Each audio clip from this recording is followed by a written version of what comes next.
اللهم صل على سيدنا محمد.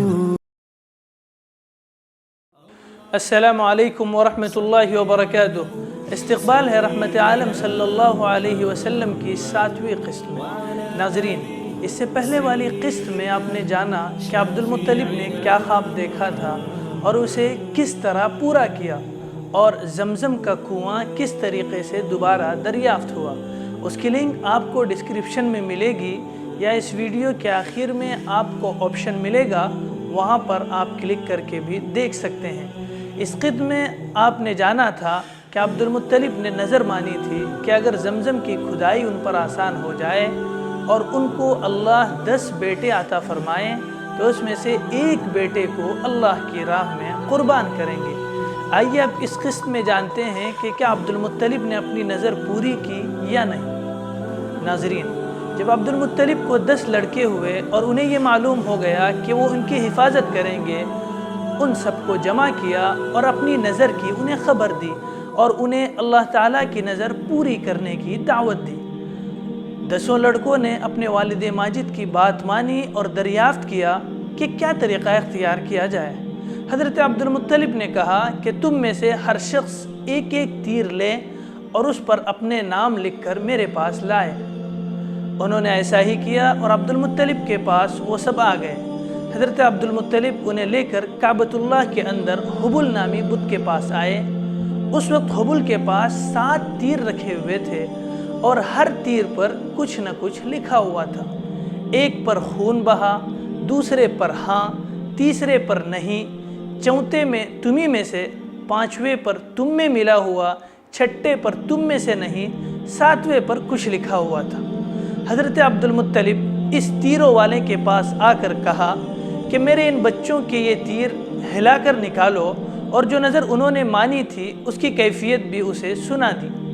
میں نے ان میں سے ہر ایک لڑکے نے اپنے تیر اس کو دیا جس پر اس کا نام لکھا ہوا تھا.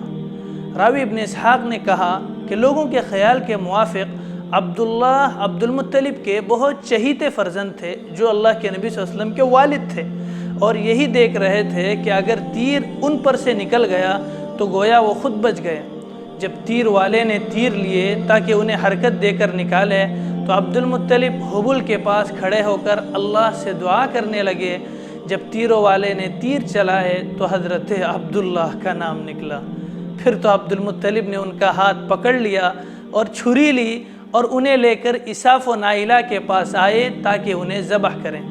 جب قریش نے دیکھا تو اپنی مجلس چھوڑ کر ان کے پاس آئے اور کہا عبد المطلب تم کیا کرنا چاہتے ہو؟ انہوں نے کہا میں اسے ذبح کرنا چاہتا ہوں.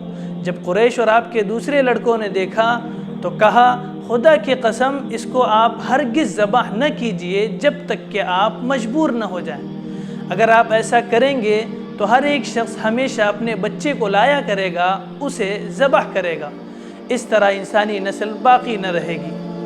کسی نے کہا خدا کی قسم ایسا ہرگز نہ کیجئے جب تک کہ آپ مجبور نہ ہو جائیں. اگر ان کا عوض ہمارے مال سے ہو سکے تو ہم ان کا فدیہ اپنے مال سے دیں گے. قریش اور ان کے دوسرے بچوں نے کہا ان کو ذبح نہ کیجئے. اس وقت ابو طالب نے بہت سارے اشعار بھی کہے تھے جو تاریخ کی کتابوں میں نقل کیے جاتے ہیں. انہیں حجاز لے کر چلے گئے. ان کو مشورہ دیا گیا کہ آپ انہیں حجاز لے کر چلیے، وہاں ایک عرفہ غیب کی باتیں بتانے والی ہے جس کا کوئی موکل شیطان یا کوئی روح تابع ہے، اس سے آپ دریافت کیجئے. اگر اس نے بھی ان کو ذبح کرنے کا حکم دیا تو آپ کو ان کا ذبح کر ڈالنے کا پورا اختیار ہوگا. اگر اس نے کوئی ایسا حکم دیا جس میں آپ کے اور اس لڑکے کے لیے اس مشکل سے نکلنے کی کوئی شکل ہو تو آپ اس کو قبول کر لیں. پھر وہ سب کے سب وہاں سے چلے اور مدینہ پہنچے. لوگوں کا خیال ہے کہ وہاں انہیں معلوم ہوا کہ وہ خیبر میں ہیں تو پھر وہاں سے سوار ہو کر خیبر آئے. عبد المطلب نے عورت کو اپنے اور اپنے لڑکے کے حالات سنائے اور اپنے ارادے کا اظہار کیا. اس عورت نے کہا آج تو میرے پاس سے تم لوگ واپس جاؤ یہاں تک کہ میرا تابع میرا موکل میرے پاس آئے اور میں اس سے دریافت کر لوں. پس سب کے سب اس کے پاس سے لوٹ آئے. عبد المطلب اس کے پاس سے آ کھڑے ہو کر اللہ تعالیٰ سے دعا مانگتے رہے. دوسرے روز سویرے سب اس کے پاس گئے۔ اس عورت نے کہا ہاں مجھے تمہارے متعلق کچھ معلومات ملی ہیں، تم لوگوں میں دیت کی مقدار کیا ہے؟ سبوں نے کہا 10 اونٹ ہے، اور واقعتاً یہی مقدار تھی۔ اس عورت نے کہا تم لوگ اپنی بستیوں کے جانب لوٹ جاؤ، اور تم اپنے اس آدمی کو، اپنے اس لڑکے عبداللہ کو اور 10 اونٹوں کو پاس پاس رکھو، اور ان دونوں پر تیروں کے ذریعے سے قرعہ ڈالو۔ اگر تیر تمہارے اس لڑکے پر تو اونٹوں کو اور بڑھاتے جاؤ یہاں تک کہ تمہارا پروردگار راضی ہو جائے اور اونٹوں پر تیر نکل آئے تو اس کے بجائے اونٹ ذبح کر دو۔ اس طرح تمہارا رب بھی تم سے راضی ہو گیا اور تمہارا لڑکا بھی بچ جائے گا۔ یہ سن کر وہ وہاں سے نکل کر مکے پہنچے۔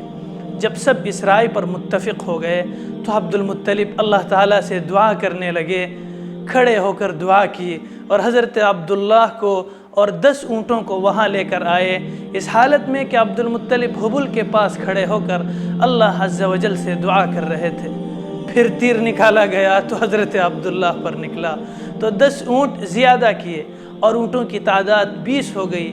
اس طرح اونٹوں کی تعداد بڑھتے بڑھتے جب اونٹوں کی تعداد 100 ہو گئی تب جا کر تیر اونٹوں پر نکلا۔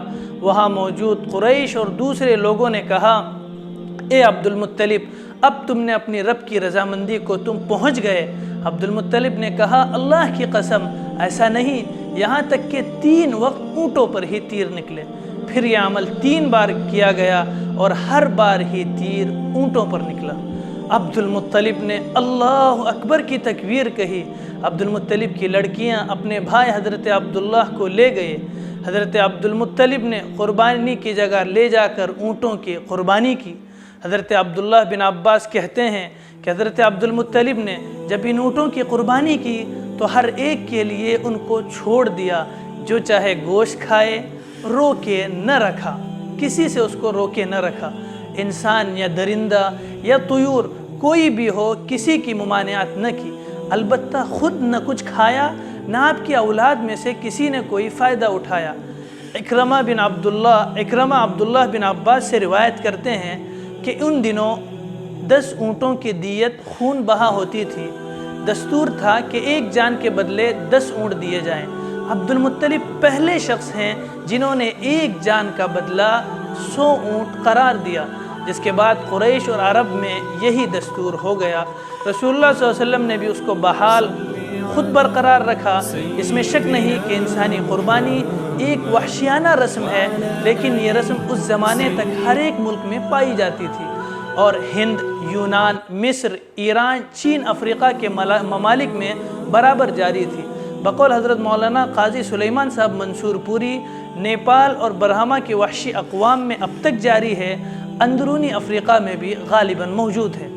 عبد المطلب کے اس فعل میں اگر کچھ لوگ الگ تھے تو وہ یہ تھا کہ انہوں نے یہ منت خالص خدائے پاک کے لیے مانی تھی، کسی دیوتا یا بت کے لیے نہیں، جیسا کہ اس رسم کے پابند لوگ کلیتاً غیر اللہ ہی کے لیے کیا کرتے ہیں۔ ممکن ہے کہ سردار عبد المطلب کے دل میں حضرت ابراہیم کے اتباع کا شوق پیدا ہو اور اسی شوق میں مأمور و غیر مأمون کے فرق کو نہ سمجھ کر انہوں نے یہ باور کر لیا کہ ایک باپ کو قربانی کا حق حاصل ہے۔